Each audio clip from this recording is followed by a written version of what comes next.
TRW, Royalist and Roundheads, the Battle of Naseby. It is the second player movement phase. So second player is the Parliamentarian Army here under Fairfax. So the second player is now going to check for units to be out of command and then move according to current commands. So yeah, command. Ireton here, I'm doing a quick review for myself. Ireton has a command span of 5.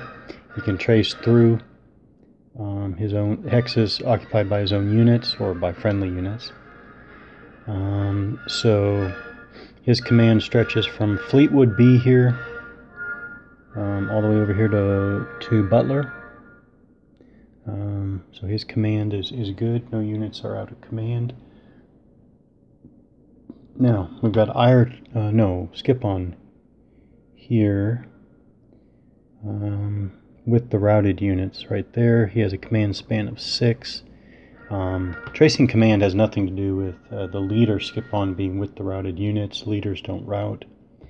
You know, I always understood that leaders don't route. I wonder if they actually wonder if they ever actually say that.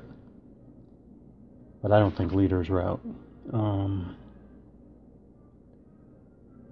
leaders are either in good shape and with all command capabilities, or they are casualties in this game. Okay, so again, skip on, command span of 6. So he's tracing command to way over here to Pride, up here to skip on infantry, Hammond and Waller, and Montague and Fairfax. So no units are out of command. And there is also Fairfax here to trace command to, but not necessary. And then over here is Cromwell, command span of 6. 1, 2, 3, 4, 5. So all of his cavalry are good and in command. So now movement. Review the orders again. Ireton has a stand command, maximum movement of 1 hex. So for 1, yeah, Fairmuden here can turn around, which does not cost anything at first, initially. Or that initial facing change does not cost anything. And then move 1 hex forward. These skirmishers do not follow commands. I'm actually going to move them back 1 like that. Okay. Now we have skip on. Again, his order is a stand order. Okay, stand order. So Fairfax, turn around and move 1 hex like that. So they're on the crest. They're actually down. So I'm actually gonna pull back. The Musketeer, Forlorn Hope. Gonna move over here. They don't have facing or anything, so it doesn't matter. Or they face in all 6 hexes. I keep saying that. They do have facing, but they face in all directions. Skip on A and B. Let's see, they are identical. 5 strength, 9 morale, 4 movement. They're gonna rotate around, which is free. Doing this. Okay, so.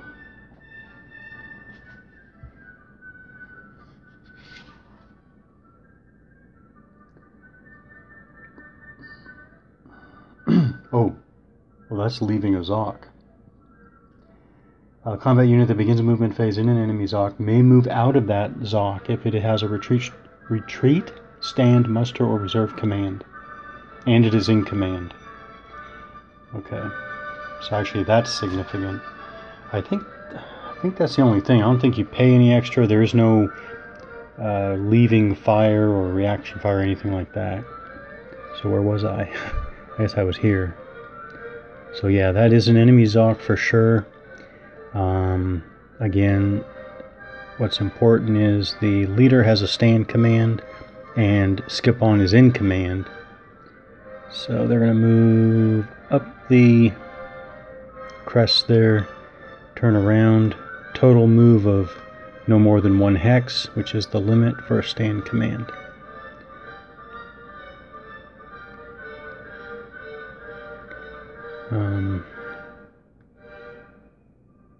Alright, that is good for skip on here in the center. Cromwell has attack command, if I remember. Yes. So this is more, they are going to move up.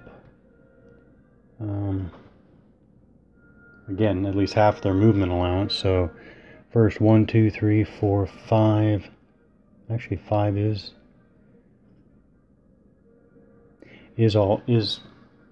matter of fact, he's going to just do 4. Leave some leeway. They're already in the Zoc. He can move up there. Sheffield over here. Free.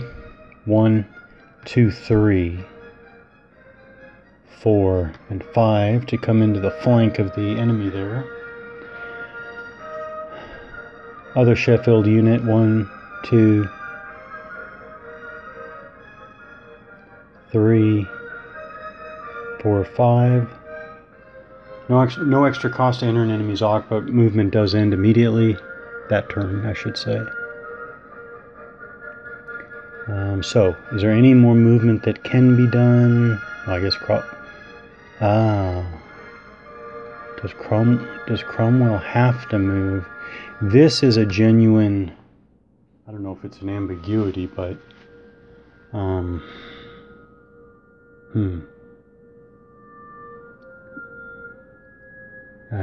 mean, I guess technically they do. So 1, 2, 3, and 4. Now he's tracing command through. Ooh. Now you see, now he's 1, 2, 3, 4, 5. He's going to definitely be out.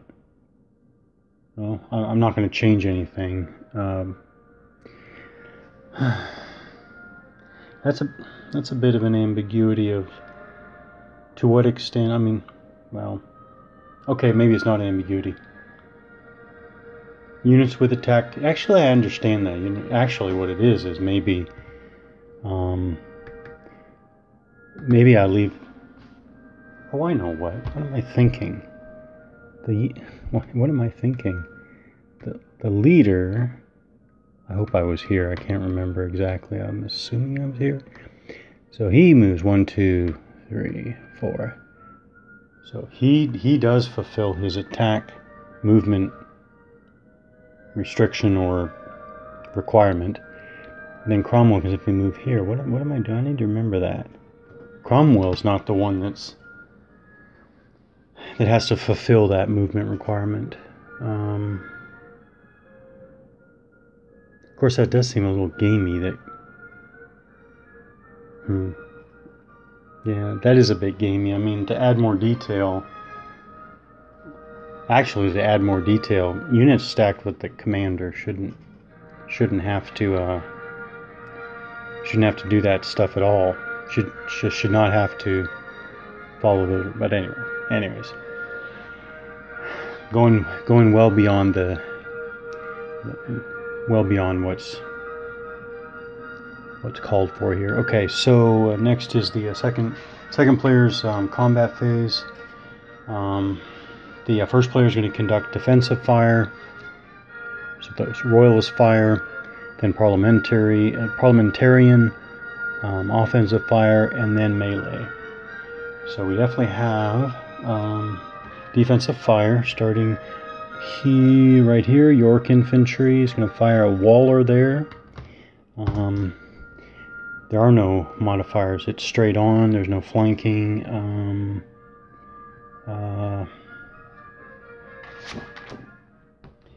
It's infantry, so it's 5 morale check, 1 a step loss.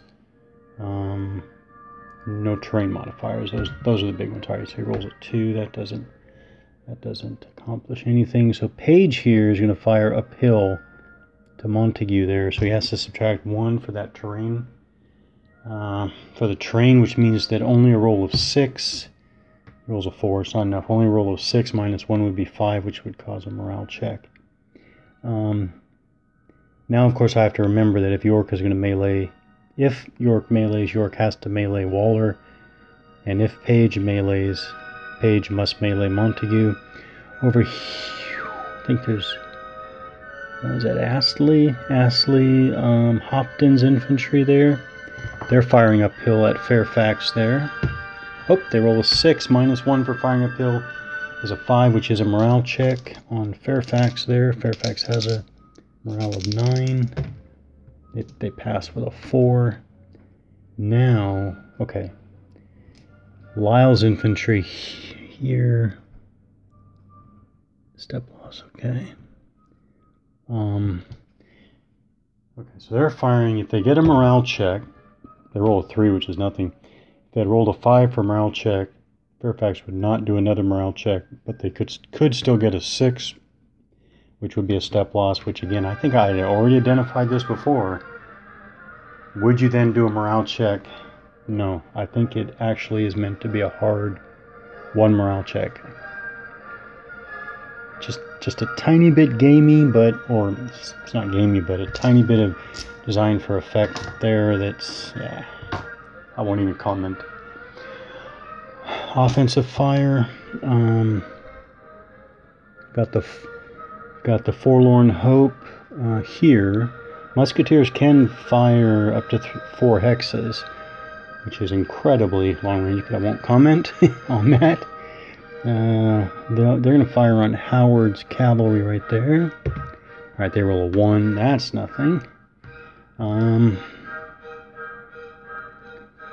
This Forlorn Hope unit is going to fire on Howard here. This Howard unit. 1. That's nothing. Alright, so Waller is going to fire back. There are 2 units? Yeah, 2 units. So 2 Waller units are firing back on York. They fire separately. Infantry again, 5 or 6 I'm looking for. 2 is not enough. Okay, there we go. The bottom Waller unit got a step loss on York. So, oh, that's not good.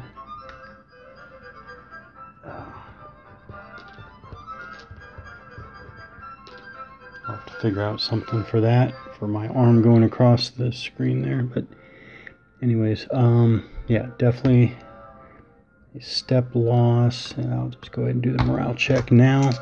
York. Oh, they fail. Alright, so a maximum roll of 14. So, route. So, York here has a step loss. Turns around. Or I should say, puts a route marker on, turns around. 1, 2.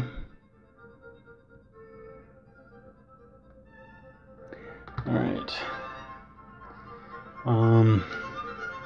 Now Montague firing down on Page. There's no benefit firing down, not at this scale. The scope. 1 is not enough for anything. Fairfax firing back at Hopton down there, firing down on... No, actually, he's the more dangerous enemy is Lyle here, so he will fire at Lyle. He rolls a 3. That's not enough. So that is...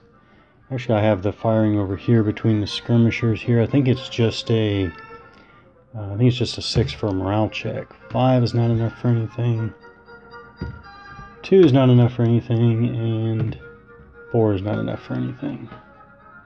So, that's all offensive fire. Let's see, melees. Okay, so again, who has to melee? Maybe I should always start with who has to melee. Stand and stand for skip on not required, but these are mandatory melees. Yeah, if you're adjacent to the enemy and you have an attack command, melee is mandatory. So there.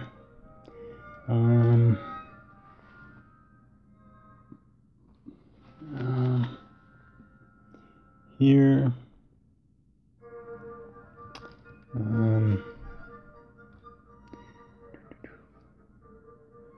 There, meleeing up the hill, not the best.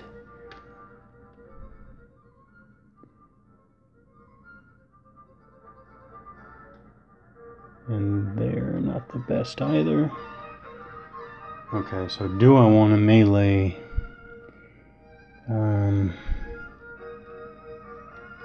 Do I want to melee here? I'm not sure I do. I'm on the defensive. Matter of fact, I don't want to melee there, and I definitely don't want to melee here. On the defensive, take advantage of the stand commands. So take advantage of all the stand commands for all these units in the center and the left. Because again, I'm picking up that if I take advantage of these melees now, I mean, obviously I don't get any modifiers. The defender would get it, possibly get modifiers. And and you obviously could take losses. Yeah, I'm not explaining that completely, but I think I see a bit of the game decision making going on there. All right, over here, Sheffield A and B. That's left and right, 2 horse. They both have morales of 9. So, well, actually, now this is all cavalry over here, so there's no retreating before melee here. So, okay, so 4. Sheffield A is in. Sheffield B, 7. Sheffield B is in. So both attackers here are in. Now we go to the defender. He has 1 less morale at 8. Oh, he just barely makes it at 8. Alright, so let's go ahead and do these are my combat rolls. 3, should be +1 for attack, +2 for the flank attack. Ooh, defender coming back with 2. I don't think that's going to be anything. But I will check those. So for the attacker, combined strength of 7, so I'm on the 7 to 10 column. Rolls a 3, +1 for Cromwell's attack command, and +1 for Sheffield A in the flank. There's no terrain or anything, so I think that's it. So that is 5 on the 7 to 10 column is a morale check. Let's do that now. Oh, he fails. He fails with a 13, so I'm going to put the route marker there to remind me that he will be routing. Now, just to double check, the defender had rolled a 2. Commander, there's the commander. Just to double check, yeah, he had a stand command. Yep. So he does get a +1 for the stand command.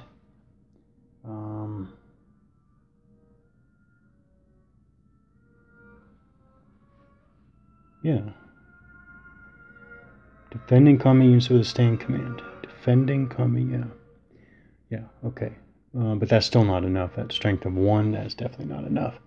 Alright, so pull these away. That was the first melee. He is routing here. Put the route marker on. And he definitely going to have him go straight away. 1, 2, 3. And then I do believe this is mandatory advance. So this or this. That. Alright. So next one here we got Cromwell A, Cromwell B. Both have 9. So 6. Cromwell A is in. Cromwell B rolls an 8. He's in. He has a prim morale of 9. So the defender now has a morale of 8. Oh, he fails with a 9. So he routes, which is great because now they don't have to melee up the hill.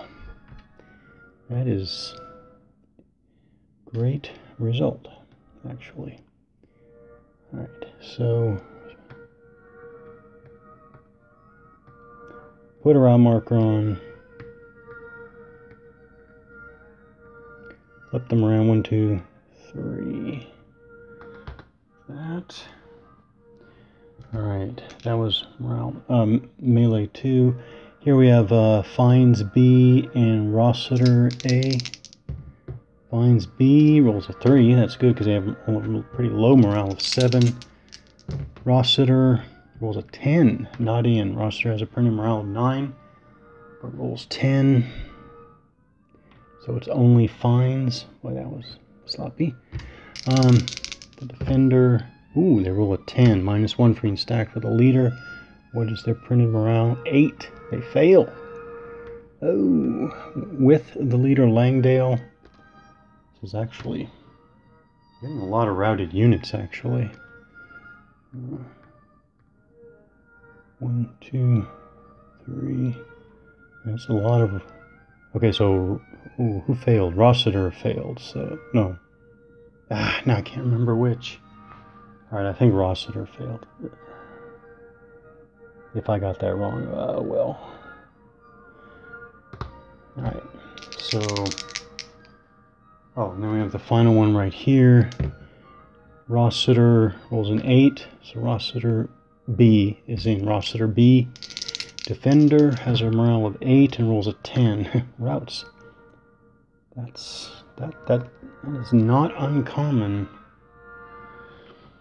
Alright, not uncommon.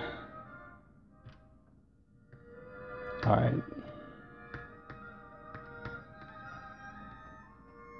1, 2, 3. Oh, and advance. Mandatory advance.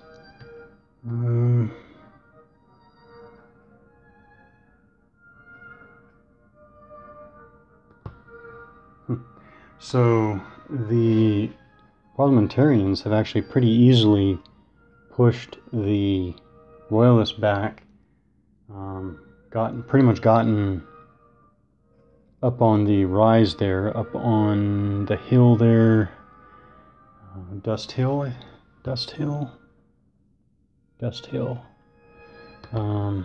So pretty interesting. So rally phase.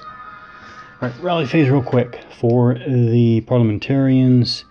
All right, who is in? He's out. 1, 2, 3, 4, 5. He's out of command span, so he is not going to roll to rally. 1, 2, 3, 4, 5. These guys are out of range. Now here, he is in range. So Montague rolls a 9 +1 for being routed. He fails, does not rally, and routes 3 more hexes. 1, 2, 3. Alright. Here, 7 +1 is 8, but he has a printed morale of 8. So he rallies. Now the leader, is that skip on? So here's a Pickering, who rolls us 9 +1 for being routed, -1 for being stacked with a leader. He fails. So he routes 3 more hexes.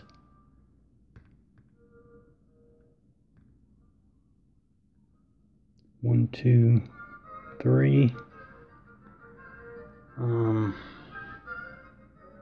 I guess he could go there. 1, 2, 3. Oh, that is all that's all the rallying for the parliamentarians now. So I would check for the first player would check to. Oh yeah, actually the first player is checking on the royalists are checking. Wait, yeah, first player is checking to see if he rolls for victory. So that's the royalists are rolling. So actually, I'm going to do a quick 4, 8, 11, 14, 20. Okay, 20. Alright. So how close do the Royals have to get?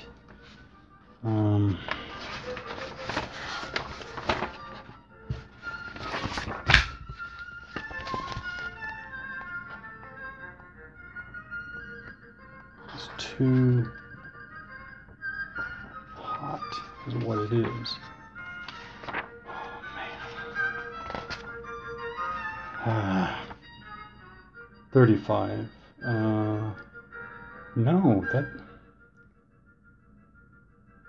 No, it's 50. Alright, not even close.